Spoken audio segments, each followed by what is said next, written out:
Everyone welcome back to my channel guys. అందరూ ఎలా ఉన్నారు? నేనైతే చాలా చాలా బాగున్నాను. వచ్చేసి మా విలేజ్కి అయితే బయలుదేరుతాను అనమాట. సో ఇక్కడ నుంచి అరౌండ్ అది 100 కిలోమీటర్స్, అంటే మరీ దూరం కాదు, దగ్గరే అనమాట. ప్రజెంట్ అయితే ఇంటి దగ్గర నుంచి స్టార్ట్ అయిపోయినా. అరౌండ్ నాకు వెళ్ళడానికి 2 అవర్స్ 2.5 అవర్స్ పడుతుంది. నేను వెళ్తూ వెళ్తూ మా ఫ్రెండ్ కూడా ఉన్నాడు అనమాట. సో మా ఫ్రెండ్ని పికప్ చేసుకొని, సో ఇక్కడ నుంచి ఫస్ట్ నేను మన మెహందీపట్నం వెళ్తాను. అక్కడ మా ఊరిని పికప్ చేసుకొని అటు నుంచి అయితే మేము ఇంకా విలేజ్కి బయలుదేరుతాము. అరౌండ్ ఇప్పుడు టైం వచ్చేసి 12:40 అవుతుంది. సో మేము వెళ్ళే వారికి ఐ థింక్ 3 o'clock వరకు అయితే రీచ్ అవుతాం అనుకుంటున్నా. స్టార్ట్ అవుతున్నా. మా విలేజ్ కూడా ఎలా ఉంటుందో చూపిస్తా. ఇంకా మనం అయితే స్టార్ట్ అయిపోదాం. ఇంకా యాక్చువల్లీ నేను ఇప్పుడు విలేజ్కి ఎందుకు వెళ్తున్నా అంటే, మా నాన్న చనిపోయి 1 year అయింది. సో ఇప్పుడు 1 year ఫంక్షన్ ఉంటుంది కదా. సో అది యాక్చువల్లీ అక్కడే తీసుకెళ్ళాము, అక్కడే పెట్టాము. కాబట్టి అన్న వాళ్ళ ఇల్లు ఉందన్నమాట. వర్క్ ఉంటుంది కదా, సో పెయింటింగ్ వర్క్ కానీ ఇంకా వేరే, సో అట్లాంటి వర్క్ కోసం నేను అయితే ముందు వెళ్తున్నాను. సో వెళ్ళి ఇంకా కార్యక్రమాలు కంప్లీట్ చేసుకొని, సో ఇంకా నేను వెళ్ళిన తర్వాత మేబీ మా ఫ్యామిలీ కూడా ఆ రోజు వచ్చేస్తారు. యాక్చువల్లీ నేను మార్నింగే బయలుదేరాలి. సో మార్నింగ్ కొంచెం లేట్ లేచిన, ఎర్లీ మార్నింగ్ వెళ్దాం అనుకున్నా, బట్ కుదరలే, కొద్దిగా లేట్ లేసేసిన. 10 o'clock లేచిన తర్వాత మళ్ళీ నేను స్నానం చేసేసుకొని సడన్గా బయట చూస్తే సడన్లీ వర్షం పడుతుంది. ఇదేంటబ్బా సడన్లీ వెళ్ళే ముందే వర్షం పడుతుంది, ఇది ఎక్కడ పెద్ద హెడేక్. సరే ఒక 5 to 10 minutes వెయిట్ చేద్దామని చెప్పి నేను నార్మల్గా బ్రష్ చేసేసుకొని వచ్చేసే వరకు ఆల్మోస్ట్ చిన్నగా పడుతుంది, అంత స్పీడ్ అయితే పడతలేదు. ఇంకా ఏం కాదులే, తడుచుకుంటైనా చిన్నగా వెళ్ళిపోవచ్చు. సో నేను మెయిన్గా వెళ్ళాలి, ఆల్రెడీ లేట్ అయిపోయింది, మార్నింగ్ వెళ్ళాల్సింది అని చెప్పి నేను స్నానం చేసుకొని ఆల్మోస్ట్ స్టడీ అయ్యే వరకు 11-11:30 అయిపోయింది. బయటికి వచ్చి చూస్తే ఇంకా వర్షం అయితే ఆగిపోయింది, క్లౌడీ వెదర్ ఉండే. నేను ఏమనుకోలే, ఇంకా ఫైనల్గా వెళ్ళాలనుకున్నా కాబట్టి ఖచ్చితంగా వెళ్ళాల్సిందే, డౌట్ లేదు ఇంకా అని చెప్పి రెడీ అయిపోయినా. అవి కొన్ని సామాన్లు పెట్టుకునే వరకు 12 అయింది. సడన్గా ఎండ్ వచ్చేసింది. ఇంకా ఎండ రాగానే ఇక నేను సాలరా నాయన, ఇక మనకి టెన్షన్ లేదు. ఎందుకంటే వర్షం పడదా అని డౌట్లో పోయకన్నా ఎండ్ వచ్చేసింది అనుకో, ఇంకే టెన్షన్ ఉండదు, హాయిగా వెళ్ళిపోవచ్చు అని చెప్పి ఇంకా స్టార్ట్ అయితే అయిపోయినాయి. ఇక మీరు నార్మల్గా అనుకోవచ్చు వాయిస్ ఎందుకు కొంచెం డల్గా వస్తుంది అది అని చెప్పి. ఏం లేదు, చిన్న ఇష్యూ ఉంది. ఏం లేదు, చెయ్యి కొద్దిగా వాపు వచ్చింది. సో కొంచెం అది లైట్గా పెయిన్ ఉంది. అందుకే డ్రైవ్ చేసేటప్పుడు కూడా ఇప్పుడు ఈ కంప్లీట్ 4 ఫింగర్స్లో ఈ 2 ఫింగర్స్ యూజ్ అవుతున్నాయి. ఈ 2 ఫింగర్స్ ఫోల్డ్ అవ్వట్లేదు సరిగా. సో అట్లా కొద్దిగా చిన్నగా పెయిన్ ఉందన్నమాట. హ్యాండ్ కూడా ఉబ్బిపోయి ఎర్రగా అయిపోయింది సైడ్లో. దానివల్లనే కొంచెం డల్గా మాట్లాడుతున్నాను అంతే. నాకు 2 డైవర్షన్స్ ఉన్నాయి. నేను యాక్చువల్లీ మన ఉప్పల్ నుంచి రైట్ తీసుకొని మెట్టుగూడ, తార్నాక, సికింద్రాబాద్ ఇట్లా పంజాగుట్ట వెళ్ళి లెఫ్ట్ తీసుకుందాం అనుకున్నా. కాకపోతే ఇక్కడ చిన్న ఇష్యూ ఏంటంటే, పంజాగుట్టకి వెళ్ళి మళ్ళీ అటు నుంచి లెఫ్ట్ తీసుకుంటే డిస్టెన్స్ అనేది లాంగ్ అయిపోతుంది. అదే అఫ్జల్గంజ్ అనుకోండి, ఇటు నుంచి స్ట్రైట్ వెళ్ళిపోవచ్చు. మనకి ఏంటంటే మనకు అంత లాంగ్ డిస్టెన్స్ పడదు. కాకపోతే ఇక్కడ హెడేక్ ఏంటంటే మెయిన్గా మళ్ళీ ఇక్కడ అఫ్జల్గంజ్లో ట్రాఫిక్ చాలా ఉంటుంది. ఆల్రెడీ ఇందాకే ఒక ట్రాఫిక్ని అయితే సక్సెస్ఫుల్లీ క్రాస్ చేసిన.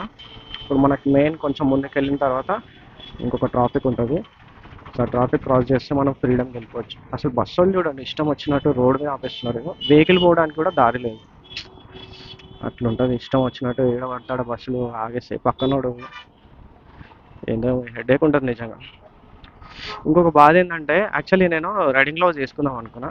కాకపోతే ఈ చెయ్యి పెయిన్ అవుతుంది కదా, అది వేసుకుంటే ఇంకా కంప్లీట్గా డిస్కంఫర్టబుల్ ఉంటుంది, అసలు డ్రైవ్ చేయడానికి రాదు. అట్లీస్ట్ ఇదేంటంటే కొద్దిగా గాలి తగులుతుంటుంది, కొంచెం మేనేజ్ చేయొచ్చు. గ్లౌజ్ వేసుకున్నాను అనుకోండి, ఇంకా అసలు గాలి కూడా తాకదు. మళ్ళీ ఇంకా పెయిన్ అనేది కొంచెం ఇంకా ఎక్కువ అనిపిస్తుంది. అందుకే సర్లే నార్మల్గా ఇట్లనే రైడ్ చేసుకుంటూ వెళ్ళిపోవడం. అండ్ వన్ థింగ్ ఇంకోటి, నేను షూస్ కూడా వేసుకోలేదు. షూస్ వేసుకుంటే సడన్గా వర్షం పడ్డా అనుకోండి, గబ్బు అయిపోతాయి షూస్ మొత్తం. నేను నార్మల్గా నా స్లైడ్స్తోనే ట్రావెల్ చేసేద్దాం. ఇంకోటి, అక్కడికి వెళ్ళిన తర్వాత కూడా తిరగడం చాలా ఉంటుంది. సో అందుకే ఎందుకులే అని చెప్పి నేనైతే షూస్ కూడా వేసుకోలేదు. ఆల్మోస్ట్ మనం ఇంటి దగ్గరికి అయితే రీచ్ అయిపోయినాం. జస్ట్ ఇంకో కొద్ది దూరం వెళ్ళి లెఫ్ట్ తీసుకుంటూ వచ్చేస్తుంది. ఒక ఊర్లో నార్మల్గా ఒక అప్పట్లో అయితే నేను చాలా తిరిగిన ఏరియా అనమాట. అప్పుడు మనం ఇక్కడనే ఉండే కాబట్టి చాలా అంటే చాలా తిరిగాను. మనదే అడ్డా అని చెప్పి అట్లా తిరుగుతుండే ఇక్కడ వచ్చి. ఇక్కడ లెఫ్ట్ తీసేసుకోవాలి. గల్లీలు కూడా కన్ఫ్యూజన్ అయిపోయినాయి మొత్తం, ఉన్నాడా లేడా. కొంచెం విచిత్రంగా ఇస్తారు ఇప్పుడు నన్ను కూడా బాయుడు అని చెప్పి.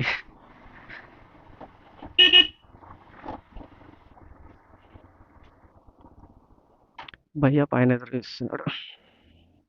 రెడీ కాలే, రెడీ కాలే ఇంకా రెడీ కాలే వీడు, ఇంకా రెడీ కాలేడు. ఈయననే మా షాయ్ అన్న, మా చికిరి జింగానియా. అయ్యా ఏదో ఇంతకాలం తిరిగా ఎంజాయ్ చేసాం. మనోడు నా స్కూల్ ఫ్రెండ్ అనమాట.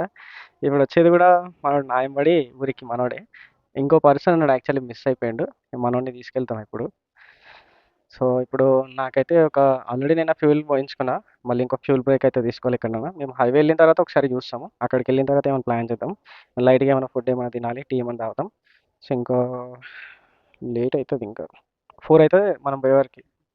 ప్రెజెంట్ అయితే నేను మనోడిని పిక్ చేసేసుకొని ఇప్పుడు అత్తాపూర్ రూట్ నుంచి వెళ్తున్నా. అత్తాపూర్ నుంచి మనకి ఆరంగల్ చౌరస్తా వస్తది. ఇంకా అక్కడ నుంచి రైట్ తీసుకొని మనం శంషాబాద్ నుంచి డైరెక్ట్ పాలమాకులు పెద్ద షాపూర్ ఇవన్నీ ఉంటాయి కదా, ఇవన్నీ క్రాస్ చేసుకొని డైరెక్ట్ శంషాబాద్ షాద్ నగర్ వెళ్ళిపోవాలి. షాద్ నగర్ నుంచి రైట్ తీసుకొని పరిగి రూట్ వెళ్ళాలి. సో పరిగి రూట్ వెళ్తే మనకి లెఫ్ట్ సైడ్లో మా ఊరు వస్తుంది అనమాట, లాల్పాడ్ అని. సో అక్కడ నుంచి లోపలికి వెళ్ళాలి.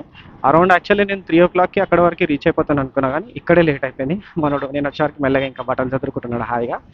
సో నాకు తెలిసి మేము రీచ్ అయ్యే వరకు 4 అవ్వచ్చు, 4 పైనే అవ్వచ్చు. మేము కొంచెం మధ్యలో కూడా చిన్న బ్రేక్ తీసుకోవాలి. సో ప్రజెంట్ అయితే నేను ఒక మళ్ళీ ఫ్యూల్ బ్రేక్ కూడా తీసేసుకుంటాం ముంగల ఎక్కడన్నా. ఫ్యూల్ ఇంకొద్దిగా కొట్టించేసుకుంటాం, ఎందుకంటే మనం అక్కడ వెళ్ళిన తర్వాత మళ్ళీ పనులు ఉంటాయి, తిరగాల్సి వస్తుంది. సో ఇక్కడే ముందు కొట్టించేసుకుంటే అయిపోతుంది కదా. సో అందుకే నేనైతే పెట్రోల్ బంక్ ఇక్కడ నియర్ బైలో ఫోన్ చేసుకొని ఇంకా నాన్ స్టాప్ అయితే బయలుదేరిపోతాం ఇంకా మేమైతే. సో పెట్రోల్ బంక్ అయితే వచ్చేసినాము. పెట్రోల్ అయితే ఒప్పించేసుకొని ఇంకా స్టార్ట్ అయిపోదాం. సో ఈ ఫ్యూల్ కొట్టించేసుకుంటే అయిపోతుంది ఇక.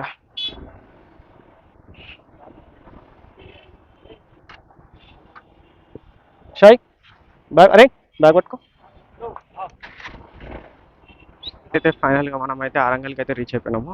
సో ఇప్పుడు ఆరంగల్ నుంచి రైట్ తీసుకొని మనం స్ట్రైట్గా శంషాబాద్ రూట్ కొట్టేసాలి. ఇంకా మనకి ఈ సిగ్నల్ క్రాస్ అయిపోయినామంటే ఇంకా మనకి టెన్షన్ లేదు, స్ట్రైట్ నాన్ స్టాప్గా అన్లిమిటెడ్ వెళ్ళిపోవచ్చు. నాకు తెలిసి ఇంకా మనకి ట్రాఫిక్ అనేది ఉంటుంది కాబట్టి గట్టిగా వెళ్ళిపోవచ్చు. So only one way straight ఉంటుంది కాబట్టి టెన్షన్ లేదు. నాన్ స్టాప్ సింపుల్గా 80 to 100 కూడా మెయింటైన్ చేసుకుంటే మనం ఈజీగా వెళ్ళిపోవచ్చు ఈ రోడ్ మీద. మనం శంషాబాద్కి అయితే వచ్చేసినాము. So just Shamshabad outer ring road దగ్గరికి వచ్చేసినాము. ఇక మనకి ఇంకా ఇది క్రాస్ చేసినామంటే ఇక టెన్షన్ లేదు, ఇంకా నాన్ స్టాప్ అనమాట. బట్ ఎంత నాన్ స్టాప్ ఉన్నా మనం జాగ్రత్తగా వెళ్ళాలి, ముందే హైవే కాబట్టి చాలా రిస్కీ రోడ్ ఇది. క్రాస్ చేసిన తర్వాత ఆవిడైతే కొద్దిగా టీ తాగుదాం అంటున్నాడు. కొంచెం ఎక్కడన్నా కొద్దిగా టీ బ్రేక్ తీసుకోవాలి. ఫ్యూల్ బ్రేక్ అయిపోయింది కాబట్టి టీ బ్రేక్. హ్యాండ్ యాక్చువల్లీ 2 ఫింగర్స్తోనే డ్రైవ్ చేస్తున్నాయి, ఇది ఫోల్డ్ అవ్వట్లేదు, బట్ పర్లేదు. కొంచెం ఇప్పుడు నేను పట్టి 2 days కంటిన్యూస్గా ఉన్నందుకు కొద్దిగా బెటరే ఉంది ఇప్పుడు చెప్పాలంటే. ఇక్కడేంటి సిగ్నల్ ఉంది, ఇదేం సిగ్నల్ బాబోయ్. ఓకే, అవుటర్ రింగ్ రోడ్కి వెళ్ళడానికి వెహికల్స్ అన్నీ ఇక్కడ స్టక్ అయినాయి కాబట్టి ఈ రూట్ కూడా స్టక్ అయింది అనమాట. సో అదే ఆ వెహికల్స్ అటు పోవడానికి ఇటు కూడా జామ్ అవుతుంది.